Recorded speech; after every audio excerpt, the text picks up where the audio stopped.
করছো সোনা? এটা গম খাওয়াচ্ছি পায়রাকে। এটা কি তোমার প্যাকে হাতে? এটা গম। গম। পায়রা কোথায়? পায়রা আসবে এক্ষুনি। পায়রা আসবে তো? হ্যাঁ। ও হ্যাঁ, একটু বেলা হয়ে গেছে, ওরা আরও তাড়াতাড়ি আসে, 3টে বাজতে যায় না। অল্প দিয়ে রাখো যাতে না নিচে লোকজন যাবে মাথায় পড়বে। তো গম কে এনেছে? বাবা এনেছে তো? হ্যাঁ। হ্যালো বন্ধুরা, দুদিন ভিডিও করা হয়নি। কেমন আছো তোমরা? তো পরশুদিন সরস্বতী পুজো, কে কোথায় ঘুরতে যাচ্ছ? সবাই তো ঘুরবেই বাড়ির আশেপাশে, দূরে। তো সেই দিন হচ্ছে বসন্ত পঞ্চমী।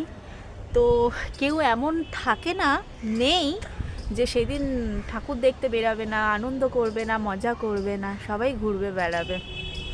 তো সব কিছুই করো, শরীরটা সুস্থ রেখে করো, একদম কেয়ারফুলি থাকবে, নামে না বাবা। তো শরীর সুস্থ থাকলে সব কিছুই ভালো লাগে, শরীর সুস্থ না থাকলে কিছুই সম্ভব হয় না। সব কিছু যা আমাদের শরীরের ওপর নির্ভর করে। তো চলো, পরে ভিডিওতে দেখা হচ্ছে। সুস্থ থেকো, ভালো থেকো, সরস্বতী পুজোতে খুব খুব আনন্দ করো।